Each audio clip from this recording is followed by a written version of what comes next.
Hey guys, how's it going? Kevin Cleary here with a first impressions video for you. And today I've got a couple of CRKTs. Now you'll be anticipating this as well as the others if you watched my mail call video. So be prepared for a couple more of these first impressions in the next few days. But this one I wanted to get out first because I was pretty curious about this lock and I wanted to share my thoughts with you. So the first thing we've got here are two CRKTs.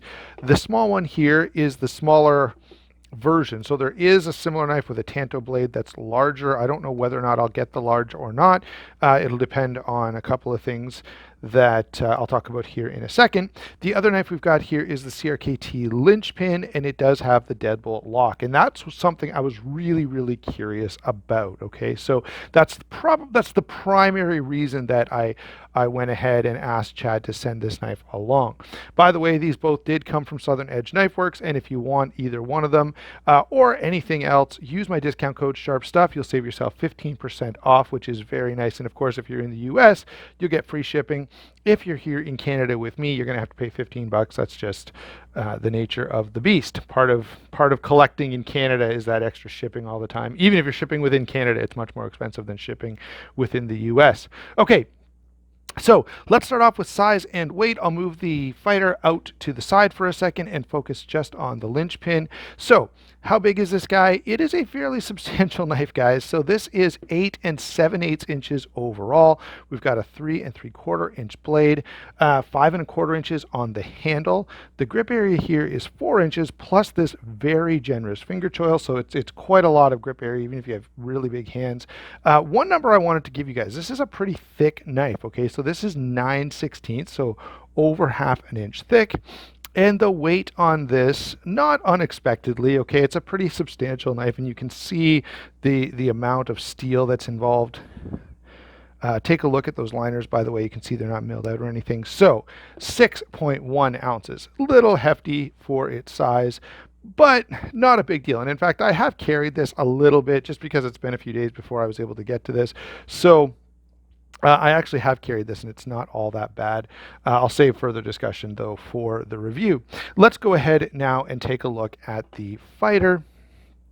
Obviously, this is the small. There is a larger version of this knife, and I already mentioned that I'm not sure whether or not I'll get the other one for the channel or not. I'm going to have a little chat with with Chad and maybe Justin and talk about that in the meantime. So let's hit size and weight on this guy next. So this knife is 7 1/16, so just a hair over 7 inches. The blade is just a hair under 3 inches at 2 7/8.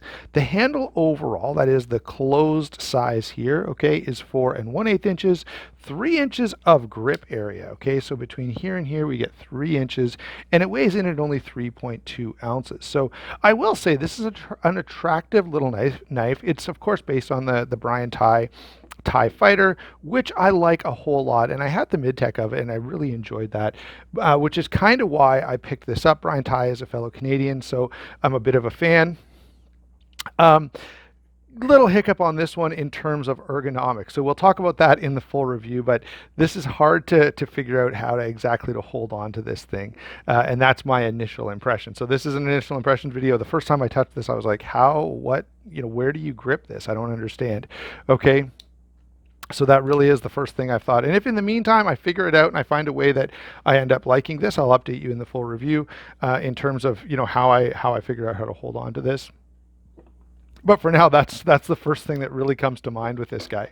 Okay, let's switch over to the Linchpin again and share the details, the materials and stuff like that. So 1.4116 steel, which is a decent budget steel. Now, this is not a super cheap knife, and that's a little disappointing to see that to have to pay that amount of money for it to get steel that is, less than stellar. We've got a flat grind here, very substantial blade. Okay, I mean, it's not crazy, but this is a pretty big, hefty knife. We've got IKBS bearings with that deadbolt lock. Okay, so the deadbolt lock is one I was really curious about, and it does seem to live up to expectation. Very solid, very strong. There are a few videos out there. I won't go into every detail here, especially in the full review. We may spend more time on that lock, but so far I definitely don't hate it. All right, moving on here, we've got stainless steel liners. Oh, I already mentioned bearings. We've got glass reinforced nylon, or GRN, backspacer and scales. All right, Not something I'm totally in love with. And a pretty nice small deep carry clip, and I actually like the way they've done this clip. Pretty darn impressive. And then you can see there is a lanyard hole implemented as part of the backspacer there.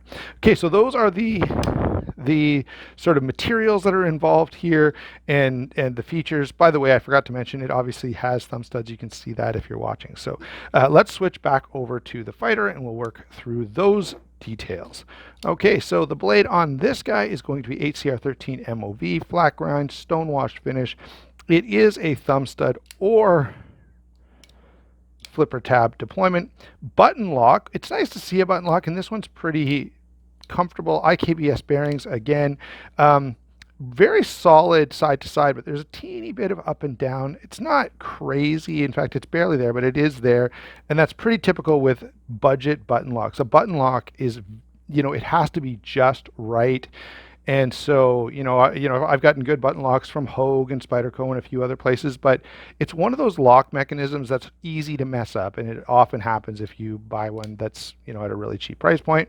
We've got nested liners, again, the GRN for the material here on the backspacer and the handle. I don't know why this material even exists these days. Why not just make stuff out of G10? It's so much better. Finally, we've got the clip that's coming directly from the mid-tech version of this, or I guess even the custom.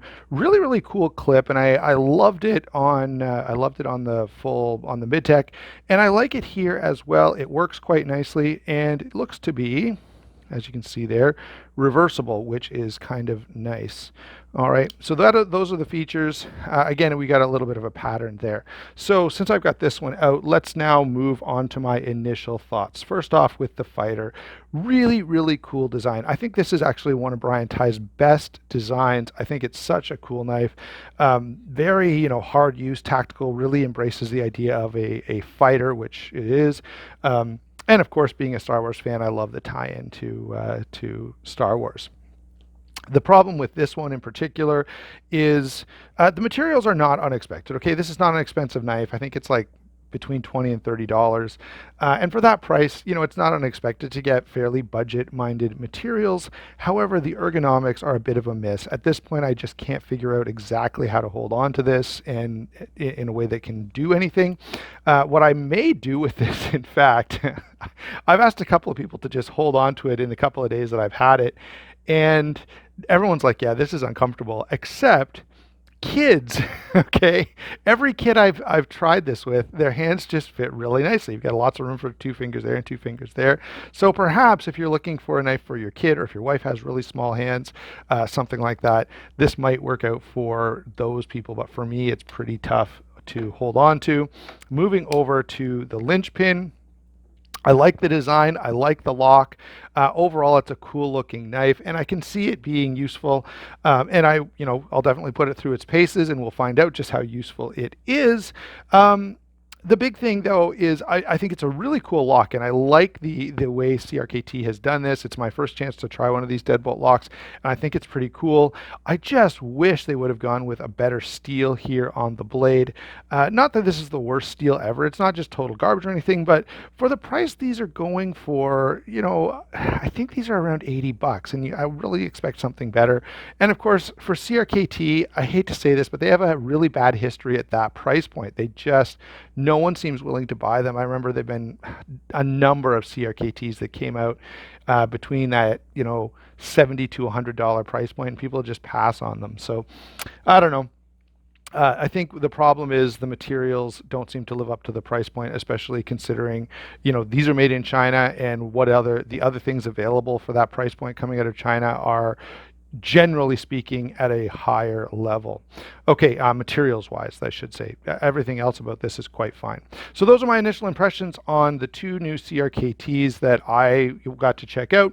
If there are any others that you want to see, go ahead and let me know, and I can see about picking those up. Huge thanks to Southern Edge Knife Works. Again, use my discount code below. That helps the channel and helps them and helps you, since you save 15%. There you go, guys. Thanks for watching. We'll talk to you soon.